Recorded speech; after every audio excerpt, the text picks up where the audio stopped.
So let's say you have only one choice for marketing strategy for your periodical publishing business and your digital magazine. What would it be? I suggest to choose email marketing. This is the most effective and powerful method to market your publication. So if you want to know how to do that and why it's so important, let's jump to my computer and let's see. We are at my computer and let's talk today about email marketing and why it's so important to master it. So if I have to choose one marketing channel out of the others, I would definitely choose email marketing because it's the most efficient and effective marketing channel that you can have. It's practically enough to grow as a publisher and create yourself enough of revenue, okay? So the only thing that you really need to master it and dig deep into it, so many publishers only use it just, to inform that new content is up and that's it, but there are so many ways to use it. And there are so many smart ways to use it. So this video is all about that and how to master it. And if you really want to focus on one marketing channel, this video is definitely for you. Before we jump in, I just want you to understand that you have a really big advantage in front of other digital marketers because people are willing to give their email address to you. Because you're a digital publisher, you create interesting, valuable content and people want to be on top of that. They want to keep up to date with your content.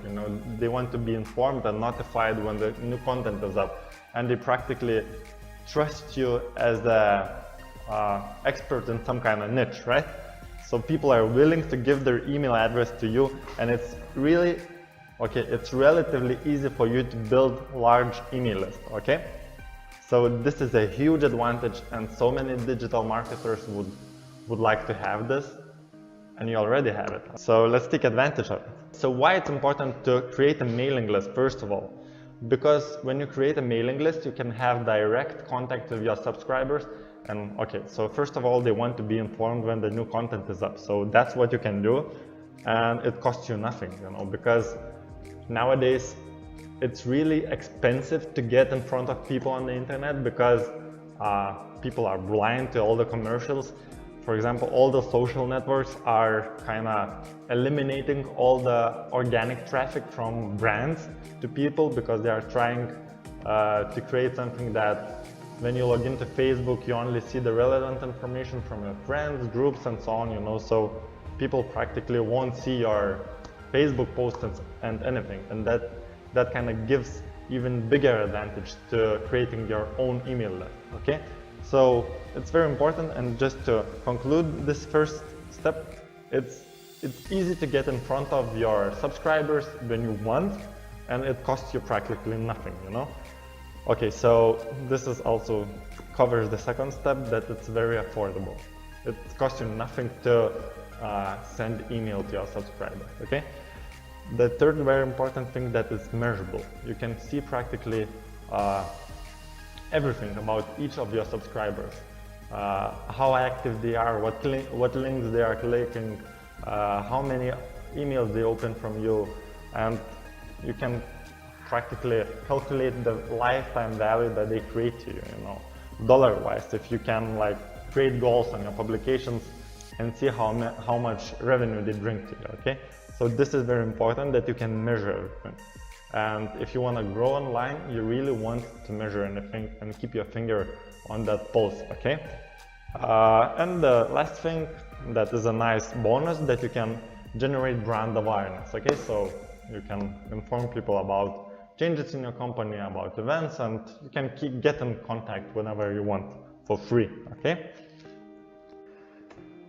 Okay, so let's get into 5 actual steps that you can do to get more from your email marketing. So let's say you already have a website that publishes a content, you already have a magazine or your digital edition, and you're already creating some kind of mailing list. It's very easy to do. All you have to do is create a little widget on your website or on the side of your digital publication that says subscribe. You can get this little form from practically any popular mailing list service, like MailChimp or MailerLite or whatever you use, So it's very easy to start creating the mailing list. So the step 1, once you have a mailing list, step one, what you need to do right away, you need to understand how many emails you should send, because there is some kind of cliche today that it's too much email. People are sending too much email. And actually, yes, some people are really sending too much email because marketers kind of ruin everything, right? So how much email do you really need to send? So some subscribers, some publishers are really getting conservative with this, and they only send one email a month, or whatever the issue release cycle is, and they practically just tell people that come on and check our new issue that is up and stuff, So they only send like 1 or 2 emails a month, and that's really not enough, You are missing so many opportunities because people simply forget about you. They want to know more from you, because they choose you as an expert in the niche, They need to get more information from you, So if you are trying to stay conservative and don't wanna send too much email to your subscribers, but you still want to benefit from your email marketing, the ideal thing is to send like 2 newsletters a week, and just having the setup, by sending 2 nice newsletters a week with some valuable content to your subscribers. For example, hey, there is some kind of industry news, maybe some new products, maybe some how-to videos. I don't know your niche, So it depends what people want in your niche. Maybe some free stuff, for example, if you are some kind of, woodsmith, you maybe want to send some patterns of do-it-yourself, or some, I don't know. You are the expert in your niche, so I think it's kind of easy for you to come up with those things, right? So, okay, so you are sending 2 newsletters every week with valuable content to your people, This gives you an opportunity to send 1 promotional email like once every 2nd week, and people will be okay with that. They're still gonna open your email. So for example, just by having this little tweak done, you can already add new advertising method to your media kit, saying that you can send promotional emails to your email list for your advertisers. And that's very important, since you're, well, it's getting really big, the influencer marketing, and you are an influencer in your niche yourself, so it's very important. So if some kind of advertiser comes to you and he wants to advertise to your email list, you are the boss, you can create that advertisement the way you want. You can create that advertisement the way that your subscribers will benefit from it. So that's amazing, It kind of becomes not like a promotional email, but it also creates value to your subscribers, So that's really important to understand. You're sending not a spammy emails, but some kind of valuable information, a gift to your subscribers. So once you understand that and get this in your head, it starts to make sense, okay? So once you get established, you can start sending like 5 newsletters a week, and then 1 week overview on weekends, in case they missed it, So it's kind of becoming a trend, that thing, in case you missed it, I think most of the social networks does that, and that's kind of common thing now. And it's really, if people are really busy and they don't have any like computers, mobile phones, and they get back home too tired to check their emails, maybe they can just go through the overview of the week, right? Maybe it's a nice thing to offer your subscribers to choose what they want to get. Maybe some of them only want to get weekly overviews and skip the daily newsletter, There are so many options that you can use. Okay, let's go to step number 2. Okay, so you are already sending, like, let's say, the first conservative method, 2 emails a week, okay? And everything is rolling nicely. So how to know that things are going okay? So most of the email management tools and email marketing tools will give you some numbers, okay? So the most important numbers are click-through rate. So it's how many of all your subscribers opened your email. Then the conversion rate.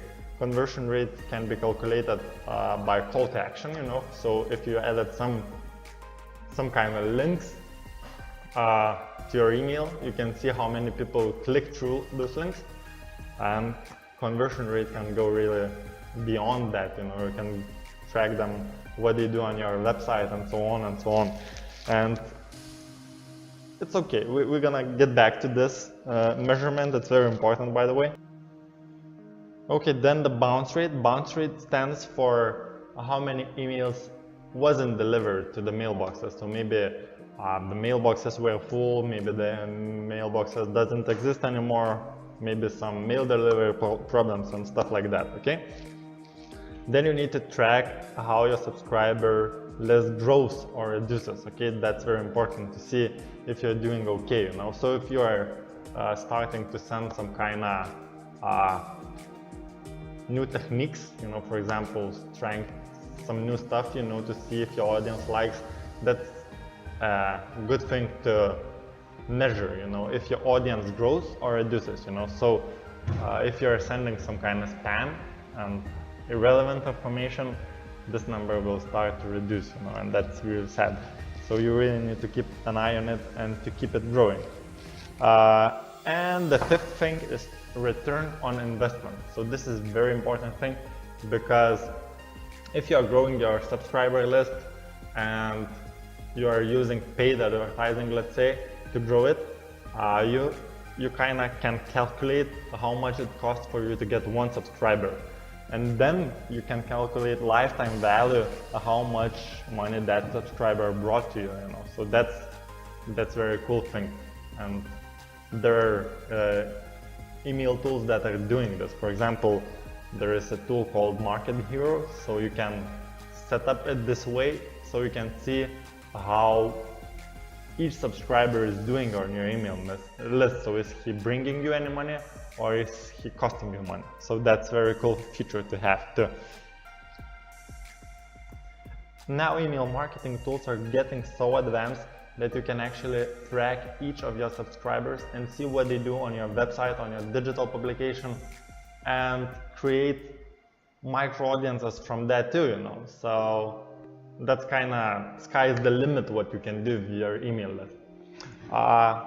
Another really great tip is when you create micro audiences, you can use them for paid advertising. But for example, let's say you have created a micro audience of product buyers, of those people who always click on the product link first, and they only, let's say, check products from your email newsletters, okay? And you already send them some product promotional deals and they were happy, they clicked on the links. So let's say you have, let's say 500 people who are really interested in new products, and you mark them as a buyer's micro audience, just for your own records. So you can use this audience in Google AdWords or Facebook advertising platform and just upload that mailing list and start running ads to them using these networks, So that's really powerful too, because you can reach that audience and not to wear your email list. So if you want to show them some kind of product, you can do that as many times as you like without sending them too much spam, So that's very powerful too. That's a really, really powerful tip that you can use, and so many publishers aren't utilizing this, and this is practically a goldmine for them, So you should really think about it. And again, it's not sending spam. It's all about creating value and trying to deliver to people what they want, okay? And if you are serving a bigger niche, for example, some kind of industrial niche where the products are very expensive, or people are not taking buying decisions right away, I kind of doubt if people are taking buying decisions right away on any products now. Like more expensive, like $200 or $300. But if you are selling, let's say, some kind of expensive sports gear, okay? So people are not taking the buying decisions right away, so they probably saw the product on your digital edition, then you could send the product to them via promotional email, and show it again to them, you know, so it gets in their mind second time. And then you can start showing that same product to them using Google Ads and Facebook Ads network, you know, so they might see that product another like 5 or 10 times, you know. So this may lead them to buying, and that's very powerful, you know. If I would be a publisher in some niche, I would definitely use this method, and I would definitely implement more advanced advertising campaigns in my publishing network, and beyond that to Google and Facebook ads for my advertisers, because wow, that's amazing, you know, that's amazing what you can do, and you can really give a great return on investment for your advertisers. Think about it. Okay? Okay, and the final thing that you need to master is email automation, okay? So, email automation is the thing that based on some kind of action, you can create action funnels for your subscribers and send some kind of sequence of emails based on what they do, okay? So, let's say you are having some kind of campaign integrated into your weekly newsletters where you have like 10 videos of how to create some kind of cool thing, okay? So that campaign contains 10 learning videos, okay? And it's cool if some people starts with the first one, you know, and they are kind of expecting your next email, and then they watch the second one, the third. But what if somebody notices that this thing is going on your email newsletters just after, like, let's say 5th tutorial of your how-to video, okay? And they want to catch up. So of course they can go ahead and search their inbox, but from that email you could automate it, and as soon as they watch the 5th how-to video, you can automatically send them automatically generated email with 4 previous how-to videos, or you can split them into different emails and send one how-to video every day, and just saying, hey, we noticed that you might want to catch up on this tutorial because just by watching the 5th one doesn't get you to where you want to go, okay? So here is all the videos that you need to watch before that, you know, just to catch up. And this is kind of very nice thing because you look very good in front of that subscriber, you know, because you are so caring, right? So this is only one way to use that, but you can get really creative with email automation, and you can send emails based on anything what they do on your newsletter. So for example, if they show interest in some kind of topic, you can send more of that information. And that's actually what you should do. You should start to understand each of your subscribers and start sending them as relevant information as possible that might be interesting to them. So that's a very, very nice thing to do, and I think that's the future of email marketing. Okay, and finally, and as always, if you wanted to know more about email marketing or you want to discuss your email marketing issues with me, please don't hesitate to contact me. I'll be looking forward to talking to you, and here's my contact information, and see you in another one.